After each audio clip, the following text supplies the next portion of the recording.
اللہ تعالیٰ نے حضرت شایہ سے کہا قم فإنی اطلق لسانک بوحی، شایہ اٹھو تیری زبان پہ وحی آنے والی۔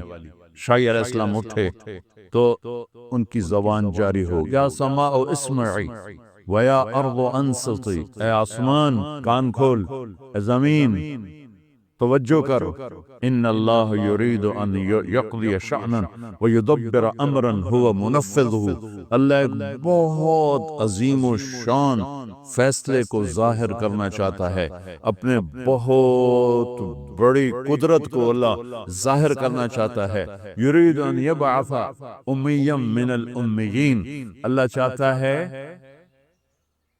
کہ وہ ایک نبی بھیجے، یحول الریف الی الفلاح والملک فی الرعاء، وہ یہ چاہتا ہے کہ اونٹ چرانے والوں کو بادشاہ بنا دے، اس صحراؤں کو سرسبز کر۔ یا معاذ ایاک والتمہد فانہ الذبح، معاذ کبھی کسی کی خوشامد نہ کرنا، یہ اگلے کو ذبح کر دینے والی چیز۔ اللہ تعالیٰ نے حضرت شایہ سے کہا قم فإنی اطلق لسانک بوحی، شایہ اٹھو تیری زبان پہ وحی آنے والی۔ شایہ علیہ السلام اٹھے تو ان کی زبان جاری ہو گئی۔ یا سماء اسمعی ویا ارض انصتی، اے آسمان کان کھول، اے زمین توجہ کرو، ان اللہ یرید ان یقضی شأنا ویدبر امرا هو منفذہ، اللہ ایک بہت عظیم و شان فیصلے کو ظاہر کرنا چاہتا ہے، اپنے بہت بڑی قدرت کو اللہ ظاہر کرنا چاہتا ہے۔ یرید ان یبعث امیا من الامیین، اللہ چاہتا ہے کہ وہ ایک نبی بھیجے، یحول الریف الی الفلاح والملک فی الرعاء، وہ جو چاہتا ہے کہ اونٹ چرانے والوں کو بادشاہ بنا دے، اس صحراؤں کو سرسبز کر دے، اور ایک نبی بھیجے۔ اچھا، ہمارے نبی کی صفات، جیسے ہم اللہ کی صفات نہیں گن سکتے، ہم اپنے نبی کی صفات بھی نہیں گن سکتے، لیکن جو صفت میرے رب نے بیان کی اس پہ آپ سب مسورات میرے سمیت ہم غور کریں۔ ان بے شمار صفات میں اللہ تعالیٰ کہتے ہیں میں بھیج رہا ہوں جو آخری ہوگا، بہت عالی شان صفت ہے، میں بھیج رہا ہوں جو نورانی ہوگا، بہت بڑی صفت ہے، جو علم والا ہوگا، بہت بڑی صفت ہے۔ نہیں، سبحان اللہ، میں بھیج رہا ہوں، یرید ان یبعث امیا من الامیین لا یقول الخنا، لا یقول الخنا، وہ زندگی میں ایک بول بھی ایسا نہیں بولے گا جس سے کسی کا دل دکھ جائے۔ میں ہاتھ جوڑ کے معافی چاہتا ہوں، ہمارا معاشرے میں کیا ہے، بڑا چھوٹے کو ذلیل کر کے کام لیتا ہے، عزت دے کے کام نہیں لیتا۔ یہ آپ کے دفتروں کا بھی یہی حال ہے، یہ دینی اداروں کا بھی یہی حال ہے، حتیٰ کہ گھروں میں بھی یہی حال ہے، ماں باپ اولاد کو ذلیل کر کے ان سے کام لیتے ہیں، عزت دے کے کام نہیں لیتے۔ اور میرے نبی کو آئے ہوئے بھی 1400 سال ہو گئے، اور اس سے پہلے پتہ نہیں 1000 برس کی بات ہے، 2000 برس کی بات ہے، جو کہ شایہ علیہ السلام کا نام تو ملتا ہے کتاب میں، زمانہ کب تھا یہ نہیں ملتا ہے۔ تو ہزاروں سال پہلے اللہ اپنے حبیب کی اس صفت کو ہائی لائٹ کر رہا ہے جس پر معاشرہ بنتا ہے، خوبصورت بنتا ہے، اور اس کے خلاف کرنے سے معاشرہ ٹوٹ جاتا ہے۔ سیرت النبی کا مقصد ہے کہ ہمیں لائٹ ملے، کہ ہم سیرت کہتے ہیں چلنے کو سیرت، سارا یسیر سیرتن، کہ چلنا، نبی کے پیچھے پیچھے چلنا، یہ ہے سیرت النبی۔ اب چونکہ دین رواج بن گیا ہے تو کوئی نعرے لگ گئے، کوئی جلسے ہو گئے، چلو جو نیت اچھی سے کر رہا ہے اس کو بھی اللہ اجر دے گا انشاءاللہ، لیکن جو موضوع سیرت ہے کہ میں اپنے نبی کے پیچھے چلنا چاہتا ہوں، ایک تو مجھے آپ کے محکمے کا نام نہیں آتا ہے، تو لکھ کے دیو نا مینوں کی ہے کیا نام ہے، اوکھا جانا ہے تھوڑا SECP،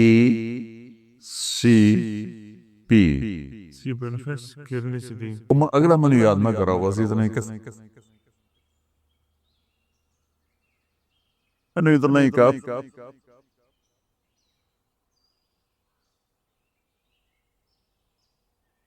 ہمارے سارے معاشرے میں جب اوپر سے دباؤ آ رہا ہے تو چھوٹوں میں کیا ایک ایپ پیدا ہوا ہے، وہ خوش آمد، وہ صاحب کے عتاب سے تبھی بچ سکتے ہیں جب خوش آمد کریں، مکھن لگائیں، مکھن بڑا ملتا ہے توڑے دفتراں،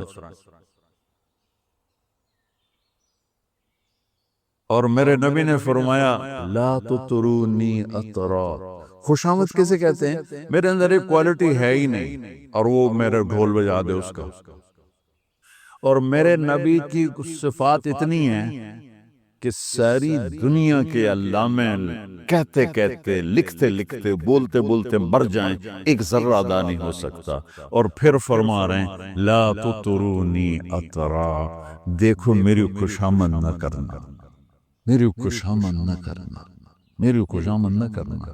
آپ کی تو خوشامد ہو ہی نہیں سکتی، آپ کی تو مدائی پوری نہیں ہو سکتی، تو خوشامد تو مدح کے بعد ہوتی ہے، وہ تو حمد و ثنا اور مدح کے بعد خوش آمد ہوتی ہے۔ یہ اپنے آپ کو نہیں کہہ رہے، آپ کو کہہ رہے ہیں جو بڑے صاحب ایسی کرسیوں پہ بیٹھتے ہیں، اور صرف صاحب کی بات نہیں، ہر جگہ جہاں بھی کرسی ہے اور وہاں چھوٹے کو عزت اور احترام نہیں ہے تو چھوٹے کے پاس ایک ڈبی مکھن کی ہر وقت ہو، وہ ضرور لگائے گا کہ صاحب نے تمہیں جان چھڑائیں، وہ اس کو سیزر کینچی سے سیزر یونان بنا دے۔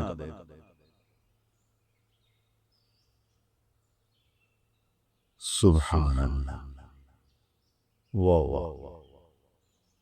اور آپ نے کہا یا معاذ، یہ بات چھڑ گئی تو تھوڑی سی خوشبی سیرت کی بات ہے، یا معاذ ایاک والتمہد فانہ الذبح، معاذ کبھی کسی کی خوشامد نہ کرنا، یہ اگلے کو ذبح کر دینے والی چیز۔ جتنا انسان بے وقوف خوشامد سے بنتا ہے اتنا کسی چیز سے نہیں بنتا۔ انسان کے پاس ایک علم ہوتا ہے باہر سے، ایک علم میں سیکھوں ڈاکٹر رنجا صاحب سے، ایک علم خود میرے پاس ہو، جو میرے پاس ذاتی علم ہے وہ طاقتور ہے اس علم سے جو مجھے وانی صاحب سے ملا یا رنجا صاحب سے ملا، چونکہ جو میں خود جانتا ہوں وہ زیادہ پاورفل ہے، لیکن ایک جگہ پر آ کر یہ الٹا ہو جاتا ہے کہ آدمی اپنے بارے میں جانتا ہے اچھی طرح کہ میں ایسا نہیں ہوں، پھر بھی خوش آمد سن کے پاگل ہو جاتا ہے، تو واقعی میں ہاں ہی ہو جائے، اور پھر فیصلے غلط ہوتے ہیں، پھر نظام ٹوٹتے ہیں، ہمارے ادارے تباہ ہونے کا ایک سبب خوش آمد، اور خوش آمد کیوں ہو رہی کہ بڑا بدتمیز ہے معافی چاہنے کے ساتھ، کہ اس کی زبان میں مٹھاس نہیں ہے، وہ چھوٹے کو عزت نہیں دیتے۔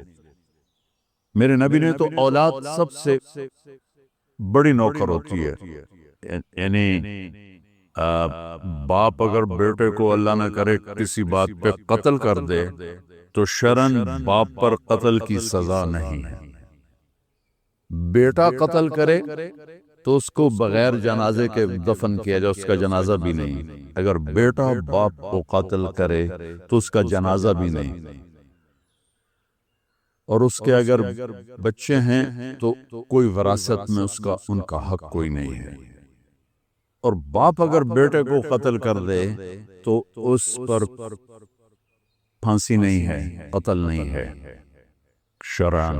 ویسے کوئی قاضی اپنے ثوابدید پر کوئی سزا دے دے سالوں کی مہینوں کی تو الگ بات ہے، اتنا بڑا حق ہے۔ اب آگے چلتے ہیں، لا یقول الخنا، اور انانیہ سے اگلا جو آیا ہے وہ بھی انانیت سے متعلق ہے کہ وہ میرے نبی کا بول کیسا ہوگا، تواضع کیسی ہوگی، اور وہ بھی سن لیں، لو يمشي على القصب اليابس لم يسمع من تحت قدميه من سکینته، سبحان، ایسا نبی بھیج رہا ہوں جو خشک لکڑیوں پہ بھی چلے تو اس کے چلنے کی آواز نہ آئے، خشک لکڑیوں پہ کڑ کڑ کڑ کڑ کڑ کڑ کے چڑیا بھی بیٹھ جائے تو ٹک ٹک کی آواز آتی ہے، اور میرا اللہ فرما رہا ہے اپنے حبیب کے بارے میں اتنی تواضع والے ہوں گے، اتنی عاجزی والے ہوں گے کہ خشک شاخوں پر بھی قدم رکھیں گے تو آواز نہیں آئی۔ اور اس سے بھی اگلی بات، لو یمشی علی السراج لم یطفیہ من تحت قدمیہ، اور وہ چلتے ہوئے چراغ پر، چلتے ہوئے جلتے ہوئے چراغ پر بھی پاؤں رکھیں گے تو چراغ بجھنے نہیں پائے گا۔ کیا تشبیہ ہے، بلندی کتنی ہے، قاب قوسین او ادنی، اور تواضع کیا ہے کہ خشک لکڑی پہ چلیں تو آواز نہ آئے، چراغ پہ پاؤں رکھیں تو چراغ بجھنے نہ پائے۔ پچھلے زمانوں سے میرے نبی کے آمد کے اعلان شروع ہوئے، اعلان شروع ہوئے، اعلان شروع ہوئے۔ موسیٰ علیہ السلام نے ایک دفعہ اللہ سے پوچھا، چلو اور پیچھے جاتا ہوں، آدم علیہ السلام نے اپنے بیٹے سے فرمایا، شیث علیہ السلام، جن سے ہمارے نبی کی نسل جڑتی ہے، واحد ہمارے نبی ہیں جن کی نسل، جن کی پیڑھی، جن کا نسب آدم علیہ السلام تک محفوظ ہے۔ آج تک کسی کا نسب حضرت آدم تک نہیں پہنچا۔ میں ہر جگہ یہ سناتا ہوں تاکہ ہمارے اندر اپنے نبی کی عظمت، محبت ہمارے اندر کچھ جگہ پکڑے کہ آپ نے فرمایا، میں اپنے باپ عبداللہ سے آدم تک، میرے باپ کسی باپ کے دامن پر بدکاری کا چھینٹا نہیں ہے، سب پاکیزہ، سارے پاکیزہ۔ نسب کیا ہے؟ محمد بن عبداللہ بن عبد المطلب بن ہاشم بن عبد مناف بن قصی بن کلاب بن مرہ بن کعب بن لوی بن غالب بن فہر بن مالک بن نضر بن کنانہ بن خزیمہ بن مدرکہ بن الیاس بن مضر بن نزار بن معد بن عدنان بن اود بن حمیسہ بن سلامان بن عوس بن بوز بن قموال بن ابی بن عوام بن ناشد بن حزا بن بلداس بن یدلاف بن طابق بن جاحم بن ناحش بن ماخی بن عیفی بن عبقر بن عبید بن الدعاء بن حمدان بن سنبر بن یثربی بن یحزن بن یلحن بن ارعوہ بن عیدی بن زیشان بن عیسر بن اقنات بن ایہام بن مقصر بن ناحد بن زارع بن سمی بن مزی بن عوض بن عرام بن قیدار بن اسماعیل بن ابراہیم بن آذر بن ناحور بن سروج بن رعو بن فائق بن عابر بن ارفخشاد بن سام بن نوح بن لامک بن متوشال بن ادریس بن یرد بن ملحل ایل بن قینان بن آنوش بن شیس و بن آدم علیہ السلام۔ تو میں شیس کی بات کر رہا تھا۔ آدم علیہ السلام نے شیس علیہ السلام سے کہا، وہ بھی نبی تھے، بیٹا تیری پشت میں ایک امانت ہے، جس باپ کی پشت میں میرے نبی کی امانت شفٹ ہوتی تھی ان کا ماتھا روشن ہو جاتا تھا، نور نبوت چمکتا تھا۔ یہاں حضرت ہاشم بازار میں جا رہے تھے، سامنے سے یہودی عورت گزری، اس نے یوں دیکھا تو کہا، ہاشم ایک رات گزار لے میرے پاس، جو لینا ہے لے لے۔ تو حضرت ہاشم نے کہا، بی بی میں تو عزت دار آدمی ہوں اور سردار آدمی ہوں، تو مجھے گناہ کی ایسے کھلم کھلا دعوت دیتی۔ چلے گئے۔ اگلے دن ان کی شادی ہوگی حضرت سلمہ سے بنو نجار میں، یہ مدینہ کی بات۔ 2-3 دن گزرے تو ہاشم بازار سے جا رہے تھے، سامنے سے وہی عورت آ رہی تھی، تو وہ کچھ کہے بغیر گزرنے لگی تو اس کو روک لیا۔ اس سے فرمانے لگے، تم نے مجھے گناہ کی دعوت دی تھی، شادی کیوں نہیں کر دیتے؟ تو اس نے یوں دیکھا، کہنے لگی، ہاشم مجھے غلط نہ سمجھنا، میں عزت دار عورت ہوں، میں نے تیرے ماتھے پر نور نبوت دیکھا تھا، آخری نبی کا نور دیکھا تھا، تو مجھے طلب ہوئی کہ وہ میرے پاس آ جائے، میں اس کے لیے وسیلہ بنوں، لیکن وہ تو سلمہ کے نصیب میں تھا، وہ لے گئی، مجھے نہیں چاہیے، مجھے غلط نہ سمجھو۔ حضرت عبداللہ کے ساتھ بھی یہی پیش آیا، مکہ کے بازار میں جا رہے تھے، سامنے پرانی کتابوں کی عالم خاتون گزری، اس نے دیکھ کر کہا، عبداللہ تیرے تیری جان بچانے پہ 100 اونٹ لگے تھے، میں 100 اونٹ دیتی ہوں، ایک رات میرے ساتھ گزار۔ تو انہوں نے بھی یہی جواب دیا، بی بی مجھے غلط نہ سمجھو، میں عزت دار ہوں۔ کچھ جب شادی ہوگی حضرت آمنہ سے اور وہ نور نبوت ادھر چلا گیا تو وہ خاتون ملی تو فرمانے لگے تم مجھے گناہ کی دعوت تو دے رہی تھی، شادی کر لو۔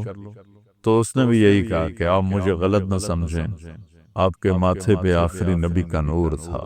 وہ آمنہ کے پاس چلا گیا، مجھے ضرور نہیں، میں شریف عورت ہوں۔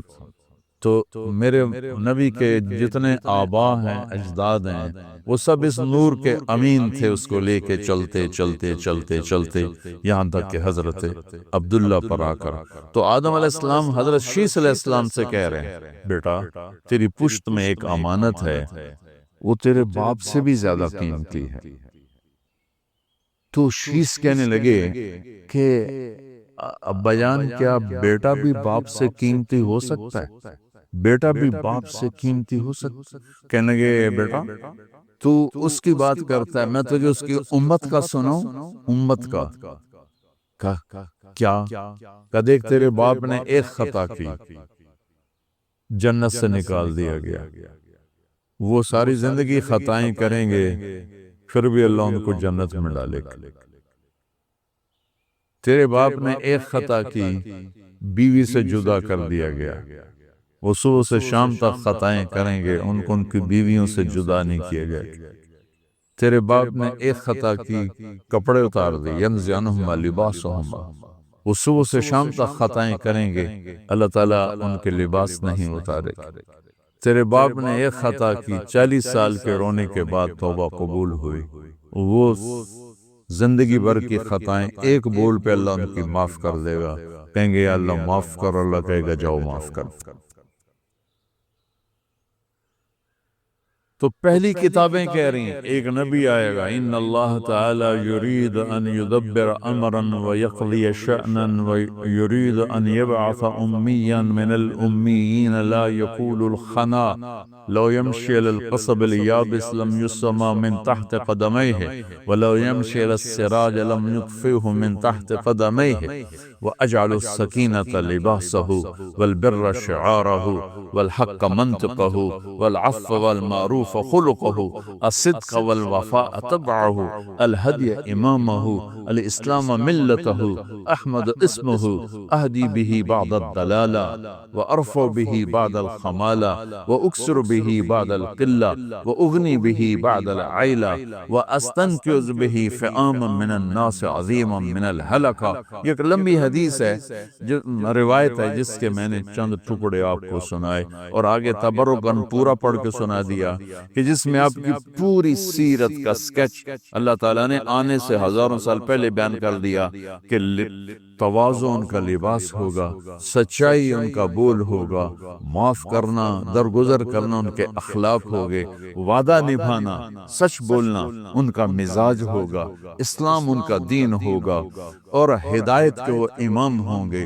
ان کے برکت سے ہزاروں نہیں، لاکھوں نہیں، کروڑوں انسانوں کو جہنم سے نجات ملے گی، بھوکوں کو کھانا ملے گا، ننگوں کو کپڑا ملے گا، گمراہوں کو ایمان ملے گا، ہدایت ملے گی، بھٹکے ہوئوں کو راستہ ملے گا۔ یہ ہزاروں سال پہلے بات چلی۔ فَلَقْتَحَمَ الْعَقَبَةَ، میرے اللہ تعالیٰ نے ہمیں ایک خوبصورت حکم دیا ہے غریبوں کی امداد کے لیے۔ یا ابن آدم افرق من کنزک عندی لا غرق ولا حرق ولا سرق، تیرا مال میرے پاس آ کے ملٹیپلائی ہوتا رہتا ہے، ہوتا رہتا ہے، ہوتا رہتا ہے، اور جس دن تو قیامت کے دن محتاج ہوگا سارا تجھے واپس کروں گا جنت کی شکل میں۔ علیکم ورحمۃ اللہ وبرکاتہ۔ میرے محترم بھائیوں، بہنوں، عزیزوں، دوستوں، نوجوانوں، بچوں، بچیوں، آپ سب کو رمضان المبارک کی مبارک ہو۔ 1445 ہجری کا 2024 کا رمضان آپ پاکستان میں اس وقت افطاری کا وقت، عصر کے بعد کا وقت ہے، افطاری میں کوئی 1 گھنٹہ باقی ہے۔ تو میں آپ سے مخاطب ہوں۔ میرے اللہ تعالیٰ نے ہمیں ایک خوبصورت حکم دیا ہے غریبوں کی امداد کے لیے، اور اس کے لیے بڑی خوبصورت تعبیر ہے جو پورے قرآن میں اور کسی عمل کے لیے نہیں ہے۔ وہ اللہ تعالیٰ نے ایک جگہ فرمایا فَلَقْتَحَمَ الْعَقَبَةَ وَمَا أَدْرَاكَ مَا الْعَقَبَةُ فَكُّ رَقَبَةٍ أو إطعام في يوم ذي مسغبة يتيما ذا مقربة أو مسكينا ذا متربة ثم كان من الذين آمنوا وتواصوا بالصبر وتواصوا بالمرحمة أولئك أصحاب الميمنة۔ اللہ تعالیٰ نے اعمال کے لیے ترغیب کے لیے مختلف تعبیرات استعمال کی ہیں۔ یہ بالکل انوکھی تعبیر ہے مال کو خرچ کرنے کے لیے کہ کیوں نہ گھاٹی کو اس نے کیوں نہ کودا وہ گھاٹی میں۔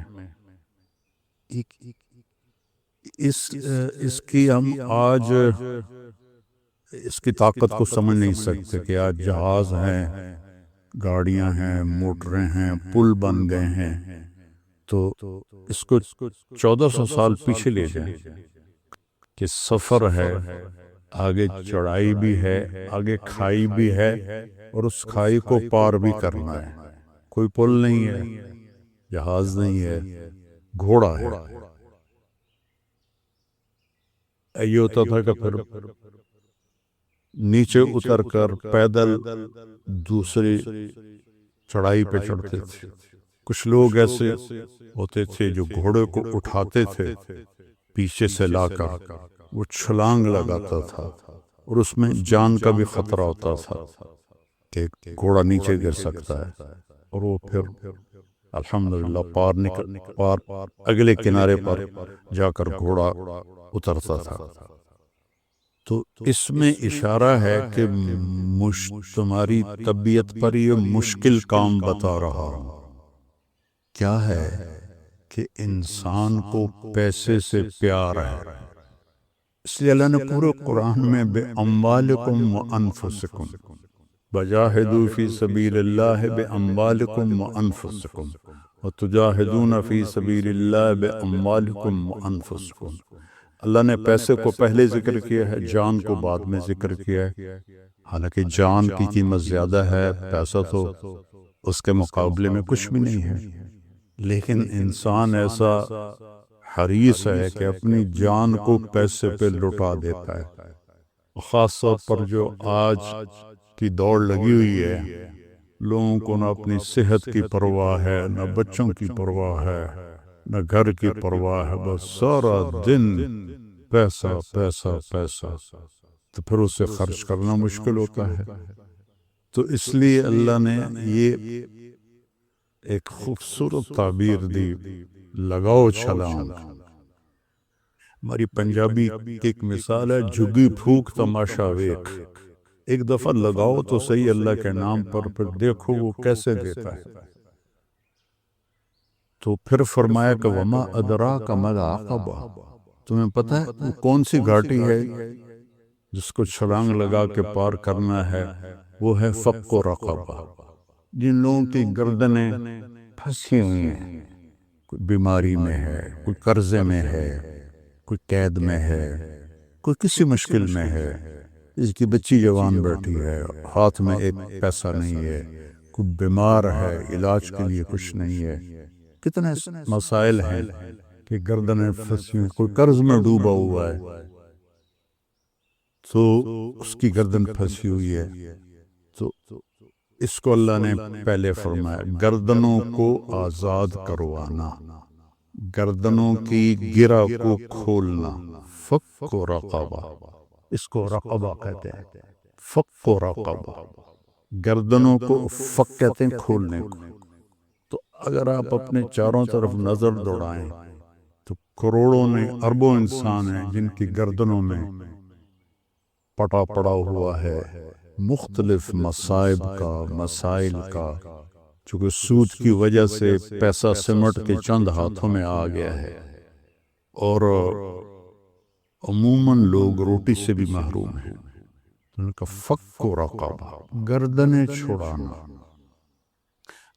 او اطعاماً فی یوم ذی مسغبۃ،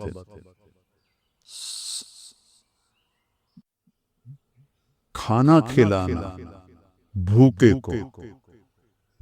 کو کھانا کھلانا۔ مجھے ایک بات یاد آ گئی، 1982 میں نظام الدین گیا تھا ایک چلے کے لیے، تو میں نماز کے بعد تھوڑا ٹہلنے کے لیے باہر نکل جاتا تھا۔ ایک جگہ سے گزرا تو ایک فقیر بیٹھا تھا سفید داڑھی، تو کہنے لگا کھانا کھلا دو بابا بیٹا۔ تو میں نے آزمانے کے لیے کہا آپ کھائیں گے؟ ہاں جی۔ میں نے کہا آؤ، تو میرے ساتھ جلدی سے اٹھ گیا۔ میں گیا آگے، ایک اچھا سا ہوٹل تھا، میں اسے وہاں لے گیا۔ میں نے کہا بابا جی کیا کھاؤ گے؟ کہنے لگا بریانی کھاؤں گا۔ تو میں نے بریانی کا آرڈر دیا، ایک بڑی پلیٹ آئی، اس پر ایسے ٹوٹ کے پڑا۔ میں نے پوچھا اور منگاؤں؟ میں نے ایک پلیٹ اور منگوائی، پھر اس نے ایسے کھا، جب وہ کھا کے اس نے سر اوپر کر کے کہا الحمدللہ بیٹا آج 3 دن کے بعد کھایا ہے۔ اور ایسے پتہ نہیں کتنے پڑے ہوئے بھوکوں کو کھانا کھلانا۔ یتیم ذا مقربہ، یتیم بھی ہے رشتہ دار بھی ہے، اس پہ خرچ کرنا۔ مسکین ذا متربہ، مسکین جو مٹی میں مٹی ہو کے پڑا ہوا ہے، جو ضرورت تو کیا اس کے پاس سانس لینے کے لیے بھی دم گھٹ رہا ہے اس کا۔ ان کو میرے اللہ، ان اعمال کو سب مال خرچ کرنے کے لیے ہے۔ اس کو اللہ نے کہا گھاٹی پھلانگنا، چھلانگ لگانا۔ منزل تو اسی وقت ملتی ہے جب آدمی گھاٹیاں پار کرتا ہے۔ اور شیطان کہتا ہے، ایک دفعہ شیطان کی ملاقات ہوئی اللہ کے محبوب صلی اللہ علیہ وسلم سے، تو آپ نے پوچھا تیرے دشمن کتنے ہیں؟ کہنے لگا 15۔ آپ نے پوچھا کون کون سے ہیں؟ کہا سب سے پہلا نمبر تو آپ کا ہے۔ پھر اس نے گنوائے تو اس میں ایک یہ تھا، وہ سخی جو اللہ کے نام پر بے دھڑک خرچ کرتا ہے، وہ بھی میرا دشمن ہے۔ اور ایک اور یاد آ گیا، اور وہ بندہ یا بندی جو ہر وقت باوضو رہتا ہے، وہ بھی میرا دشمن ہے، اس سے بھی مجھے ڈر لگتا ہے۔ اور شیطان نے کہا کہ میں سخی نافرمان سے ڈرتا ہوں اور بخیل عبادت گزار سے نہیں ڈرتا، کہ مجھے ڈر ہوتا ہے کہ اس کی سخاوت اسے جنت میں لے جائے گی، یہ جتنے بھی سجدے کر رہا ہے اس کا بخل اسے جہنم میں لے جائے گی۔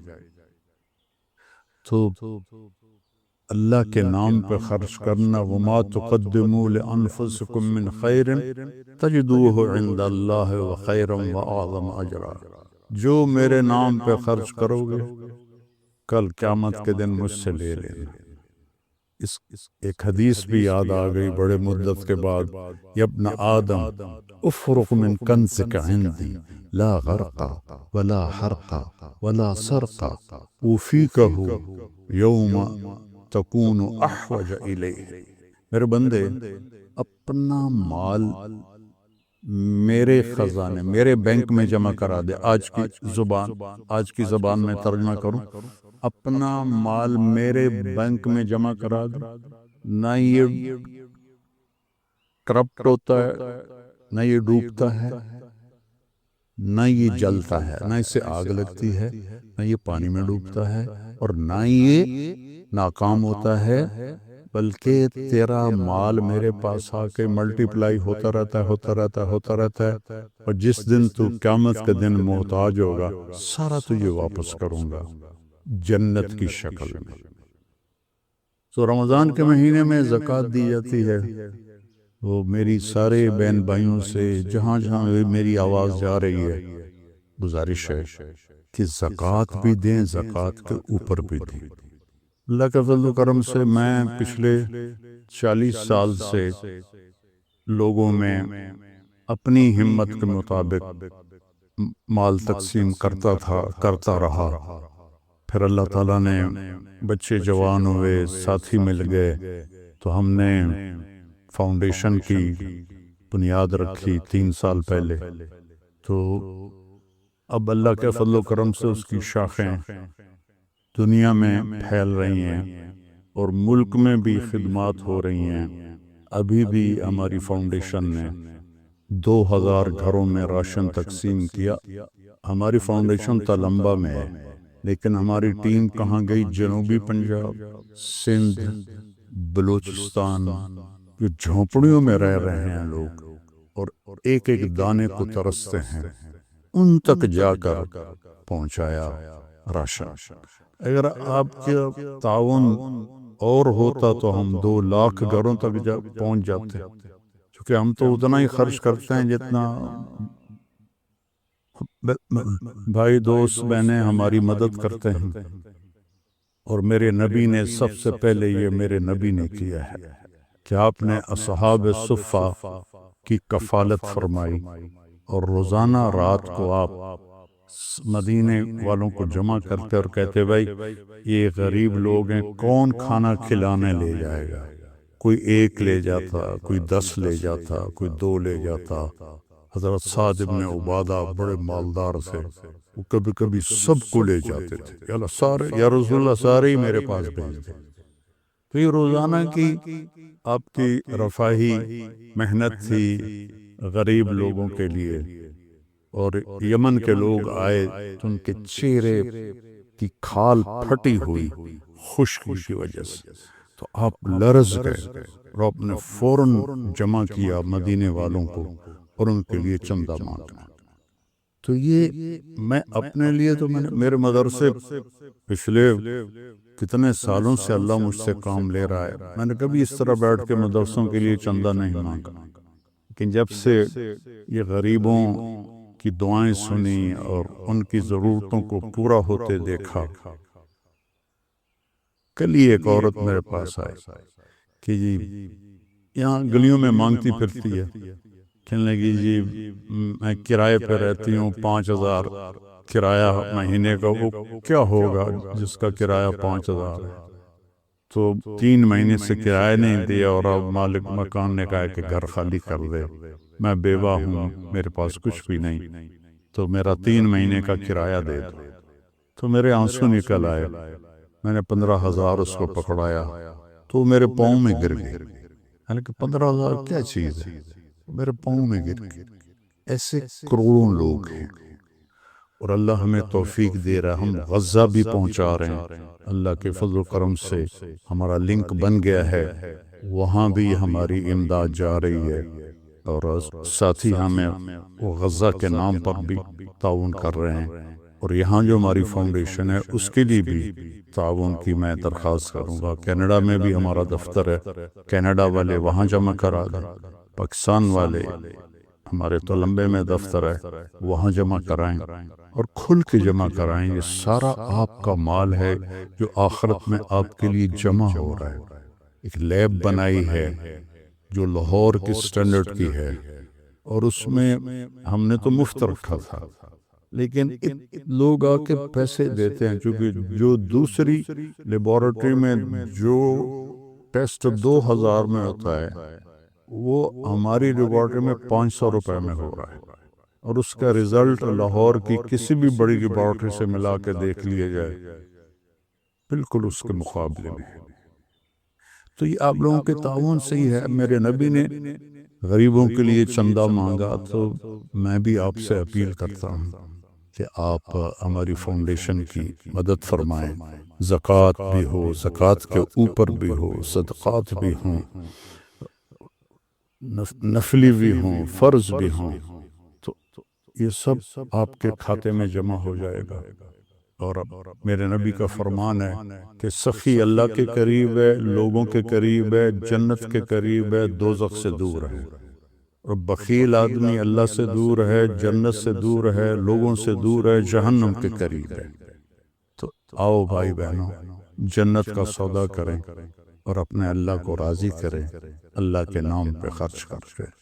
جب سامری نے وہ بچہ بنا دیا، بچڑا، اور کہا یہ ھذا الہکم و الہ موسیٰ، تو ہزاروں لوگ اس کی پوجا، انہوں تو پتہ نہیں کیا جادو کیا، اس کے منہ سے آواز نکلتی تھی۔